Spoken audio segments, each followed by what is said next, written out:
বিসমিল্লাহির রহমানির রহিম। দিনটি ছিল বুধবার আর এখন সময় বেলা 11টা। যদিও বা সূর্য বাবার দেখা নেই, সূর্য বাবা আদৌ উঠবে কিনা জানি না। থমথমে আবহাওয়া বিরাজ করতেছে, ঠান্ডা ঠান্ডা বাতাস বইছে। আর সবার প্রতি সালাম জানিয়ে আজকের ব্লগটি শুরু করতেছি। আসসালামু আলাইকুম। কেমন আছেন আপনারা সবাই? আশা করি সকলেই ভালো আছেন। আলহামদুলিল্লাহ, আমরাও ভালো আছি সবার দোয়ায়। বড়দের প্রতি সম্মান এবং শ্রদ্ধা জানাচ্ছি, আর ছোটদের প্রতি জানাচ্ছি অনেক অনেক ভালোবাসা। যে যেখান থেকে আমার ভিডিওটি দেখতেছেন, ছোট বড় সবার প্রতি আমি রিকোয়েস্ট জানাচ্ছি, প্লিজ আমার ভিডিওটিতে একটা লাইক করে দেবেন আর কমেন্টস করতে একদমই ভুলবেন না। আর যারা যারা এই মুহূর্তে আমার ভিডিওটি দেখতেছেন নতুন বন্ধু, প্লিজ বন্ধুরা আমার চ্যানেলটি সাবস্ক্রাইব করে দেবেন আর বেল আইকন বাটনটি চাপ দিয়ে যাবেন, কেননা সবার প্রথমে আমি ভিডিও ছাড়ার সাথে সাথে নোটিফিকেশনটি আপনার কাছে পৌঁছে যাবে। যেহেতু রান্না করার সময় হয়ে গেছে, আমি অলরেডি রান্নার সব প্রস্তুতি নিয়ে নিয়েছি আর মশলা ব্লেন্ড করে নিয়েছি। যেহেতু রান্না করব হচ্ছে মুরগি, আর মুরগি রান্না করতে হলে অবশ্যই মশলা ব্লেন্ড করতে হবে। এখানে সর্বপ্রকারের মশলা দেওয়া আছে, মরিচ থেকে শুরু করে আদা রসুন পেঁয়াজ মশলা সব।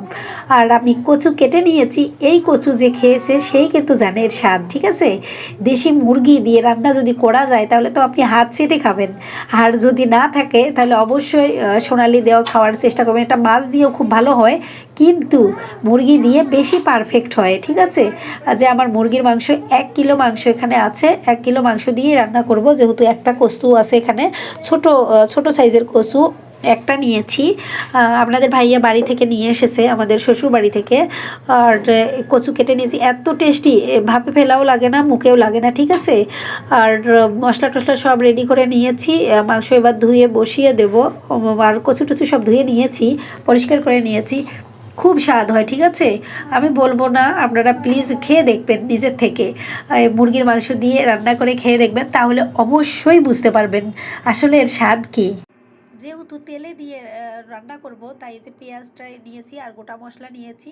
আগে পেঁয়াজটা দিয়ে তেলের মধ্যে দিয়ে গোটা মশলা দিয়ে তারপরে আমি তেলে দেব মশলা, বাকি ব্লেন্ড করে মশলাটা দিব, দিয়ে তারপরে আমি মুরগি দেব, মুরগি দিয়ে কষিয়ে তারপরে রান্না করব। সুন্দর করে সালাম দিয়ে দাও। আসসালামাইকুম, কেমন শুয়ে দেখেন বাবা? এটা সাবান এসে, ছোট সাবান। এটা কি মা? হ্যাঁ, ওটা সাবান। ভালো করে বলো, সালাম দিয়ে দাও। আসসালামাইকুম, এটা কি মা? না, ওইভাবে না, বলো আসসালামু আলাইকুম, কেমন আছেন সবাই। হ্যাঁ, ভালো করে বলো। এই যে আসসালামাইকুম, সবাই কেমন আছো? আমি ভালো আছি, তুমি কি করেন? বলো তোমার বাবা কি কি নিয়ে আসছে। বাবা এটা এটা কি আনছে?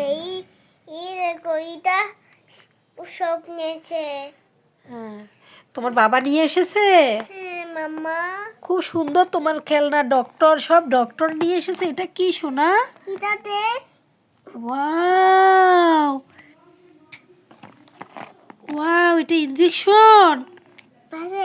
ওয়াও, এটা তোমার চশমা। আমি এই যে পাশে এদিকে তাকাও তো, এই যে পাখি, এই যে তাকাও, তোমার বাবা চশমা নিয়ে এসেছে।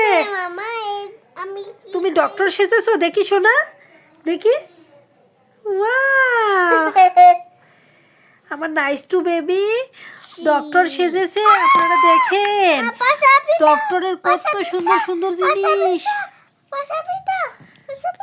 কি হয়েছে, কি হয়েছে? তাই এটা কাটি দি, বোঝাবে না। দিবি বাকুই দি।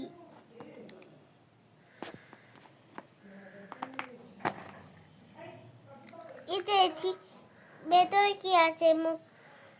মুখা কোথাতে? আমি পারছি না। এটা কি? এটাতে দিয়েছি মা। এটা কি মা? ওটা কি সোনা? এটা কি মা? ওটা ছুরি, পেট কাটে। এটা কি? এটা কি মা? ওটা কি এখন বাবা আমি নিজেও জানি না। এটা অত্যাধুনিক যন্ত্রপাতি।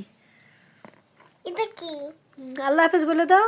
আল্লাহ হাফেজ, টাটা বাই বাই বলো। Tata bye bye. যেদিনেই সে বাহিরে যাবে সেই দিনে তার ডক্টর নিতে হবে, ঠিক আছে। এত এই জিনিসটার প্রতি তার আকর্ষণ, যেহেতু মোবাইলে দেখে, মোবাইল দেখতে দেখতে বাচ্চার এত বেশি আকর্ষণ হয়ে গেছে এই ডক্টরের, সে বাহিরে বের হইলেই এটা নিতে হবে, দোকানে দেখলেই নেবে। এ যাবত তার এই 3 সেট কেনা হয়ে গেছে। আর যেহেতু সে মোবাইল দেখে জানে যে এটা তার কি কি করতে হবে, এখন দেখেন এই পুতুলটাকে সে কাটতেছে, বেবি বাইর করতেছে, ঠিক আছে। এসব দেখতে দেখতে কি বলবো, একার থেকে শিখে গেছে, কারো দেখে শিখতে হয় না, যেহেতু সে একা একা খেলে সব সময়ই, মোবাইল দেখেই সে সব কিছু শিখে যাচ্ছে। তার কোনো বন্ধু নেই, মোবাইলেই তার হচ্ছে সবচেয়ে বেস্ট ফ্রেন্ড। আর ডক্টর দিয়ে সে খেলতে সে খুব পছন্দ বোধ করে, সব সময় সে ডক্টর সাজে আর আমাকে বলে আমি হলাম রুগী, পেশেন্ট, ঠিক আছে। তা আমি রুগী, আমাকে ওষুধ খাওয়াই দেয়, ইঞ্জেকশন দেয়, জ্বর মাপে, রোজ রোজ এসব খেলে, খুব ভালো লাগে আমারও দেখতে। আমার মেয়ে অনেক কিছু শিখে ফেলেছে, সেজন্য খুব ভালো লাগে। যাই হোক, আপনারা কার কার কেমন লাগে আর আপনাদের বাসার বেবিরাও কি এরকম করে, অবশ্যই কমেন্টস করে জানাবেন। আর অবশ্যই বলবেন আমার আম্মু যে খেলতেছে আপনাদের কেমন লাগতেছে, প্লিজ কমেন্টস করবেন। মাশাল্লাহ, আম্মু অনেক কিছু শিখে যাচ্ছে, আল্লাহর কাছে হাজার হাজার শুক্রিয়া জানাচ্ছি।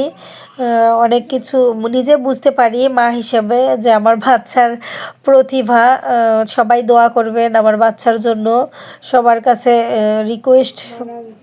আসলে বাচ্চাদের এরকম খেলাধুলা দেখলে ভালোই লাগে, সেটা মা হিসেবে হোক আর অন্য কেউ হিসেবে হোক। আমি আগের থেকেই ছোট বাচ্চাদের খুব পছন্দ করতাম, খুব ভালোবাসতাম। আর এখন তো আমার নিজের বাচ্চা আছে, আর সে বাচ্চাকে তো ভালোবাসবই। আর যখন আমার বাচ্চা এরকম করে খেলে আমার আসলেই খুব খুব ভালো লাগে, কি বলবো আর। যেহেতু বাসায় মেহমান আছে তাই আবার রান্না করতে হবে। আর এটা দেখতে পাচ্ছেন, অনেকেই চিনতে পারবেন, যারা খান তো অবশ্যই চিনতে পারবেন, এটা হচ্ছে মাটির নিচের আলু। আলু কেটে নিয়েছি, আর এখানে আছে 8 পিস মাছ, কাতলা মাছ, কাতলা মাছের পিস নিয়েছি, অনেক বড় বড় সাইজ যেহেতু। আর একদম পরিষ্কার করা শেষ, পরিষ্কার করে নিয়েছি। আর মোটামুটি মশলা কষাচ্ছি, যেহেতু মশলা কষিয়ে রান্না করব, মশলা কষিয়ে নিয়ে তারপরে রান্না করবো। আর এই যে দেখতে পাচ্ছেন দুধ, আমার আম্মুর হরলিক্স খাওয়ার দুধ, যেহেতু সে রোজই হরলিক্স খায়। আপনারা অনেকেই জানেন, যারা যারা আমার ব্লগ দেখেন, ব্লগ ভিডিও, তারা তো অবশ্যই জানেন যে আম্মু হরলিক্স খায় রোজ।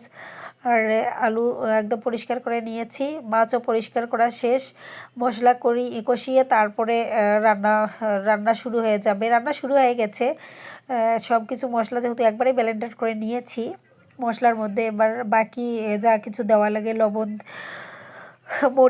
মরিচের গুঁড়া দেবো একটুখানি, ধনে গুঁড়া আর জিরা যেহেতু দেওয়া আছে মশলাই, সব কিছু দিয়ে কষিয়ে নিয়ে তারপরে আলু রান্না করব। কারা কারা এই আলু খেতে পছন্দ করেন অবশ্যই জানাবেন, ঠিক আছে। অনেকেই আছে, অনেকের বাড়িতে আছে, আমার নিজের বাবার বাড়িতেও আছে, শ্বশুর বাড়িতেও আছে এই আলু। আমরা আলু খাই, মোটামুটি সবাই খাই, আর আমাদের খুব পছন্দ। শীতের দিনে এই আলুর তরকারি খুব ভালো লাগে, এটা অনেকেই জানেন। আমার প্রিয় ভাই ও বোনেরা, তাহলে কেমন লাগলো আজকের ব্লগটি অবশ্যই কমেন্টস করে জানাবেন, আর লাইক করতে একদমই ভুলবেন না। যে সকল বন্ধুরা আমার চ্যানেলে নতুন, প্লিজ আমার চ্যানেলটি সাবস্ক্রাইব করে দেবেন, আর বেল আইকন বাটনটি চাপ দিয়ে যাবেন। আমি যখনই ভিডিও ছাড়বো সবার প্রথমে আপনার কাছে নোটিফিকেশন পৌঁছে যাবে। আর আমার যেহেতু তরকারি হয়ে গেছে, আমি তরকারি নামিয়ে নিব। আর আপনাদের সাথেও আমার কথা বলা এই পর্যন্ত শেষ। পরবর্তী ভিডিও দেখার আমন্ত্রণ জানাচ্ছি। সে পর্যন্ত সবাই ভালো থাকবেন, সুস্থ থাকবেন, আমাদের জন্য দোয়া করবেন। আল্লাহ হাফেজ।